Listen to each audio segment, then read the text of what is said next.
The millionaire invited the black cleaning lady as a joke.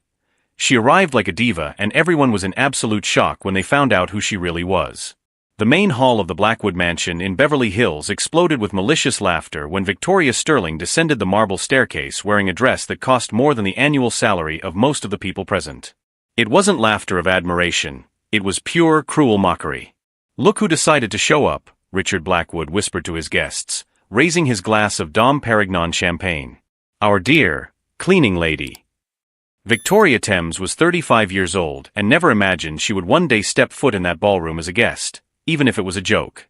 For 2 years, she had cleaned every inch of that mansion, always invisible, always silent, watching those rich people treat each other with rehearsed falsehoods while treating her like furniture.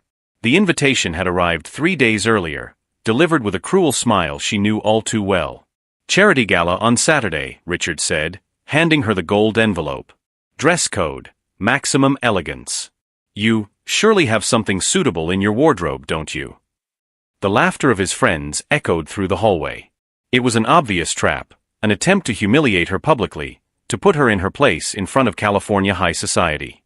Richard had even invited social reporters to document what he called an educational moment. "Let's make a bet," Richard said to his wife Helena, as Victoria vacuumed the day before. $100,000, she doesn't have the nerve to show up.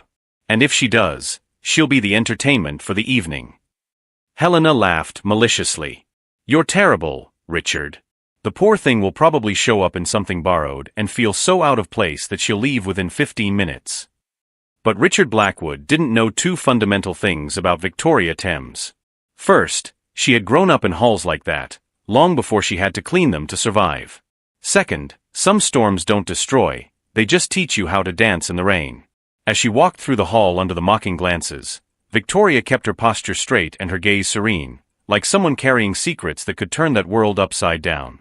His steps were sure, calculated, as if each movement were part of a long-rehearsed choreography. "My God, she really came," whispered Patricia Weston, wife of a senator, to her friend. "And look how she's dressed. Where did she get that dress?"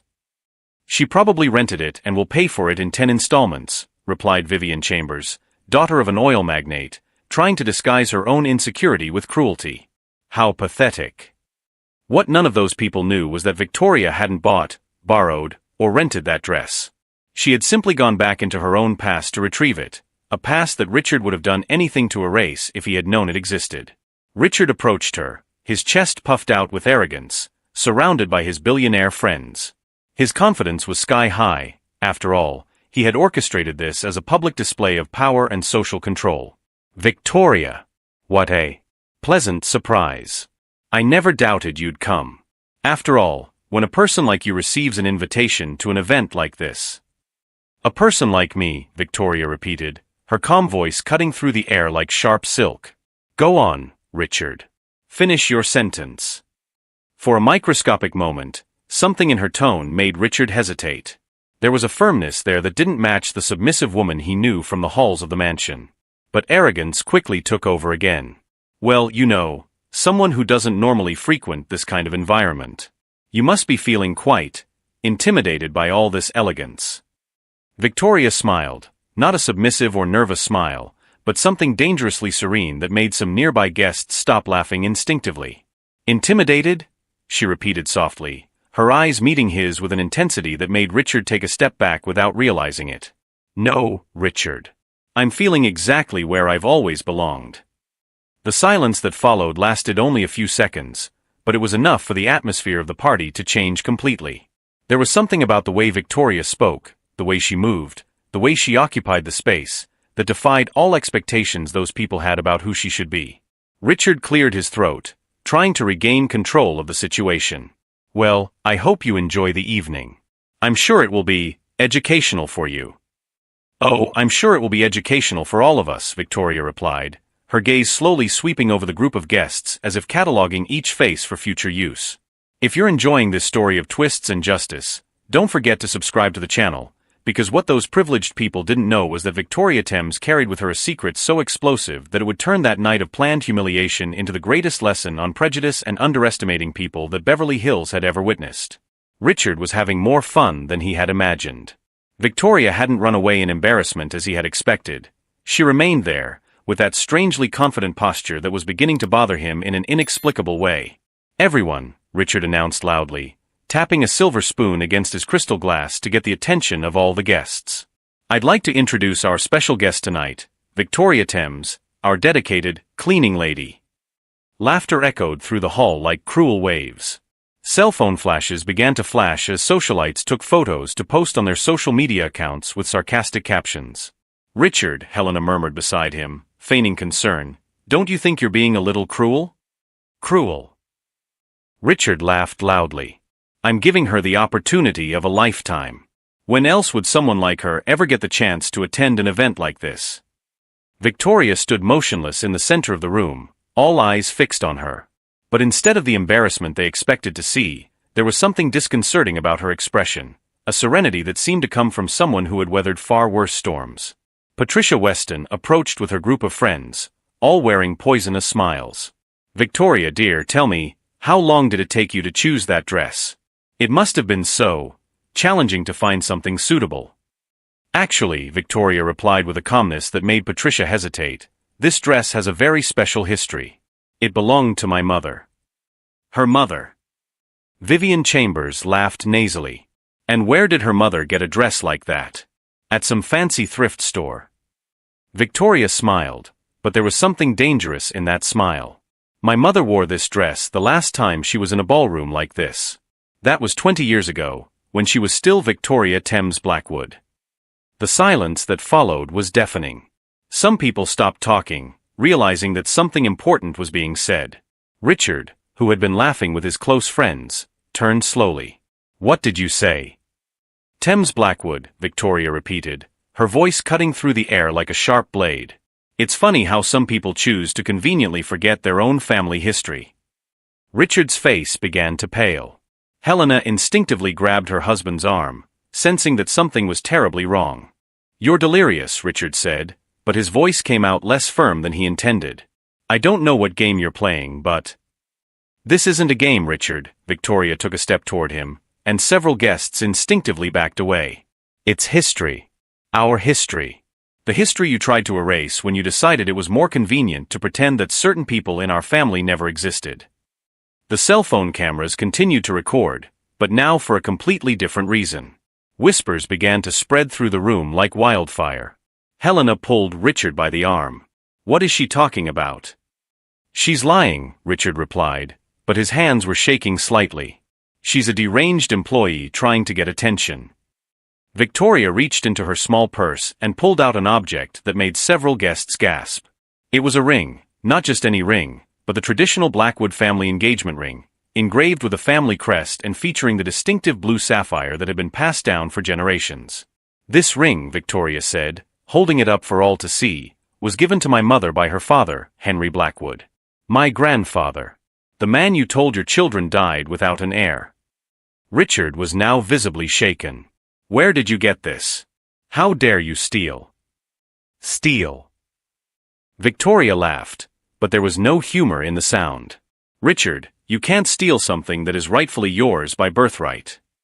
Patricia Weston, who had been watching open-mouthed, whispered to her friend, "My God, do you think she's telling the truth?" "Impossible," Vivian murmured, but her voice no longer sounded so confident.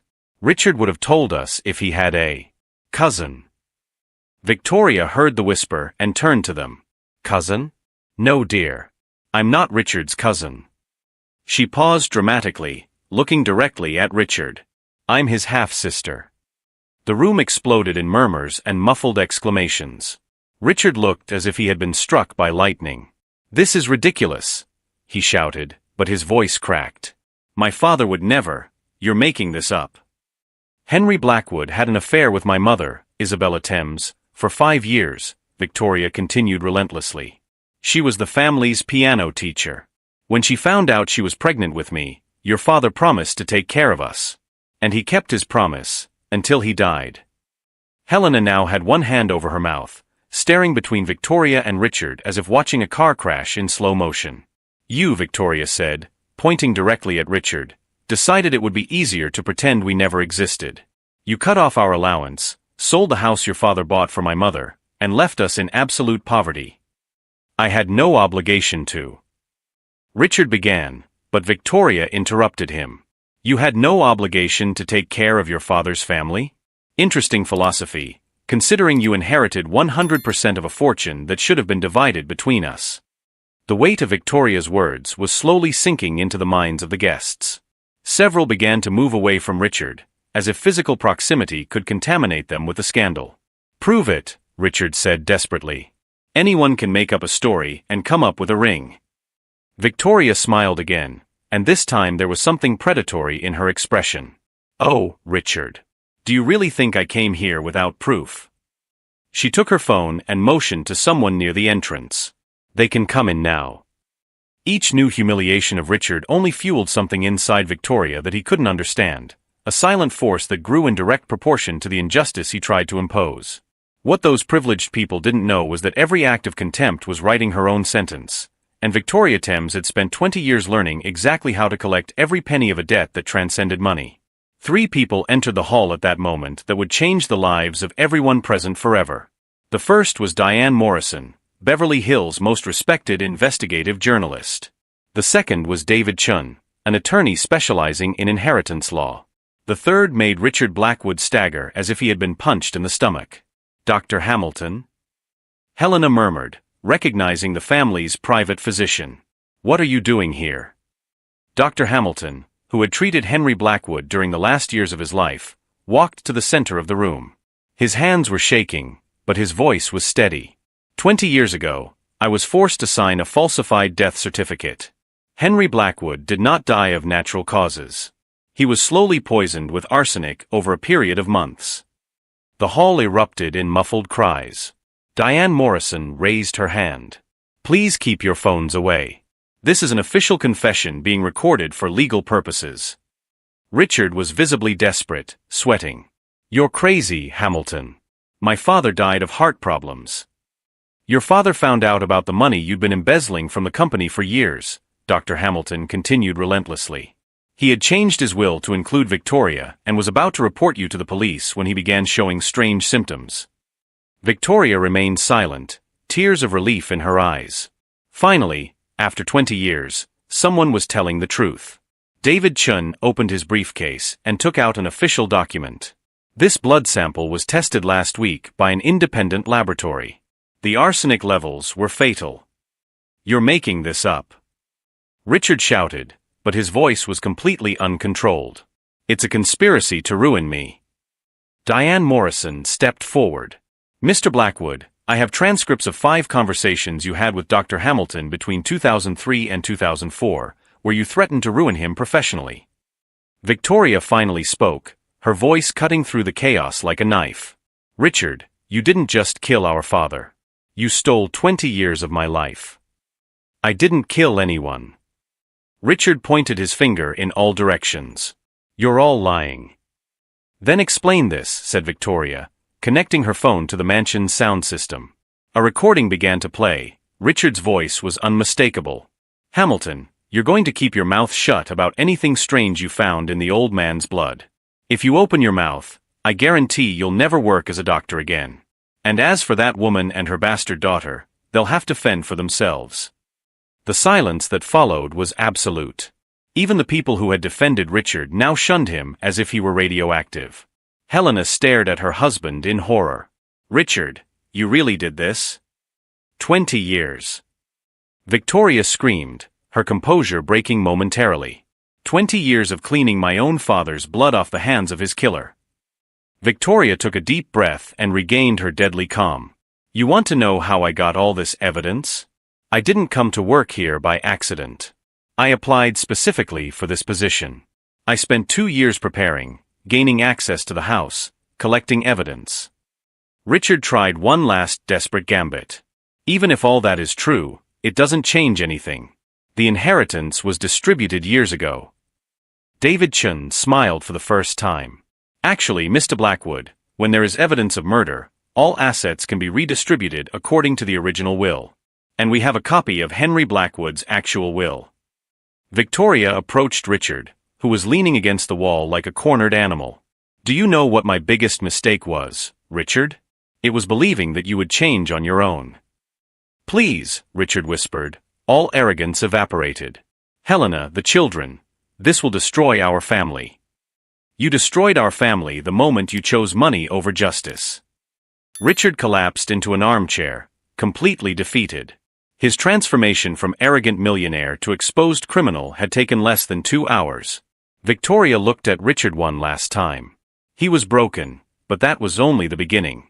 What Richard didn't realize, and would discover in the worst possible way in the next few hours, was that Victoria had spent years gathering evidence not only about her father's death, but about all the financial crimes, blackmail, and corruption he had committed over the decades, weaving a web of justice so meticulous that his downfall would be spectacularly complete. The next 2 hours turned the most exclusive gala in Beverly Hills into the biggest scandal California high society had ever witnessed live.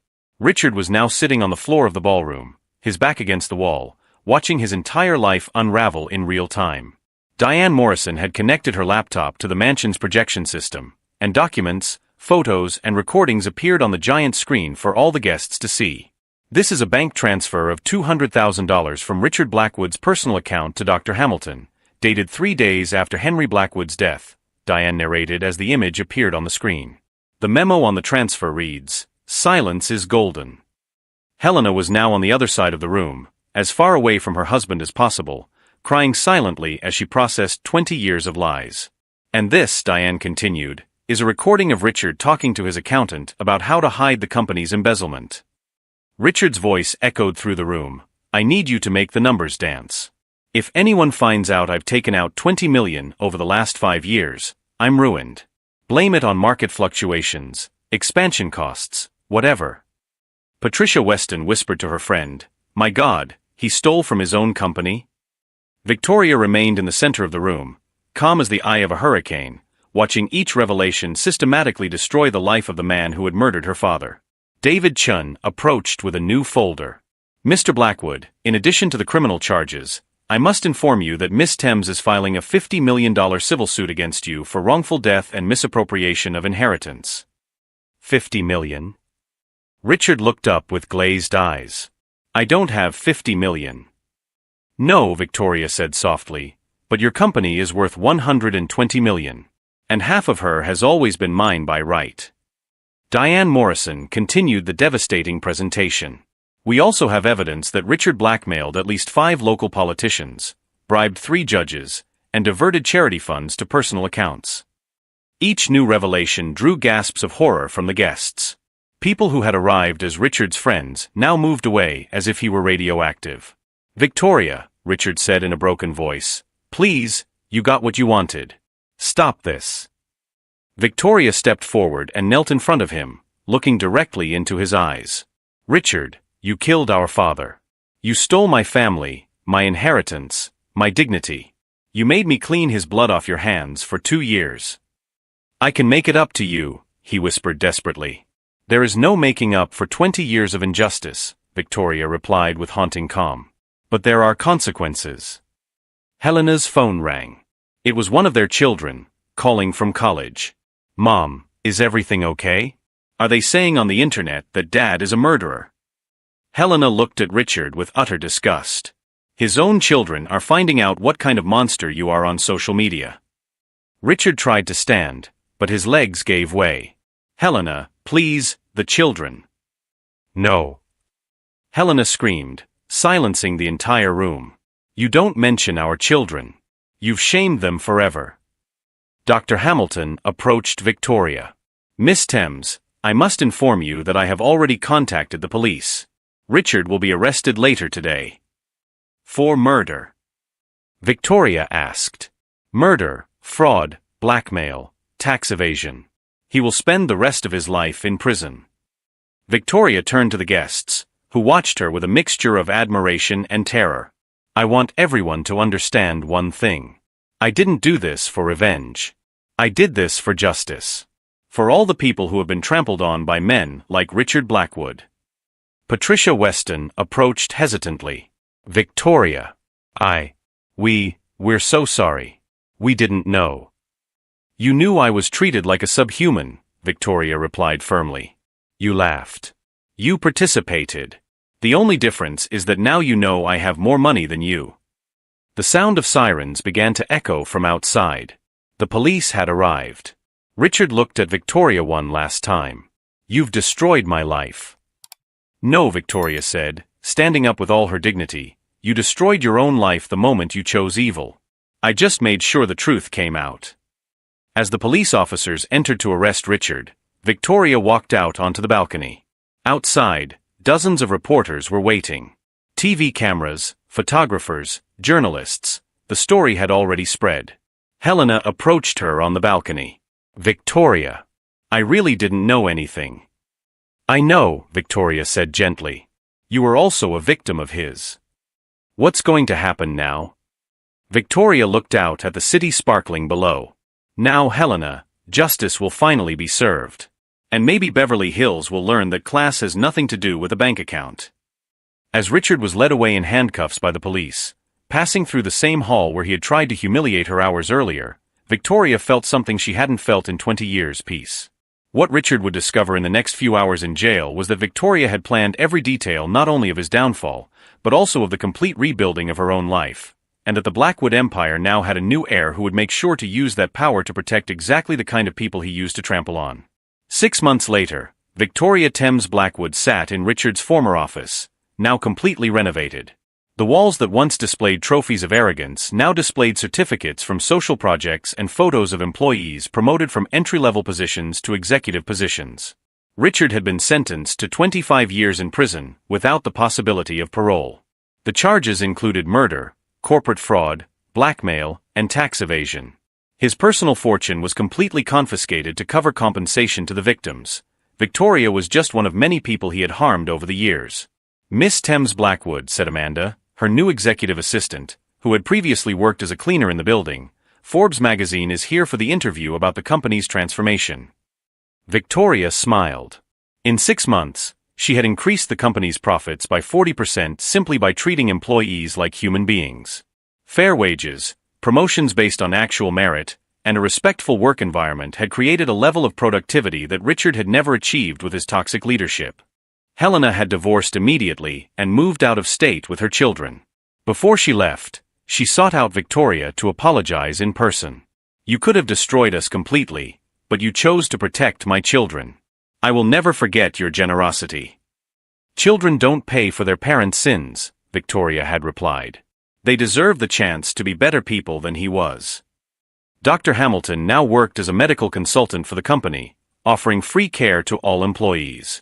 "I never thought I'd have the courage to do the right thing," he told Victoria during a meeting.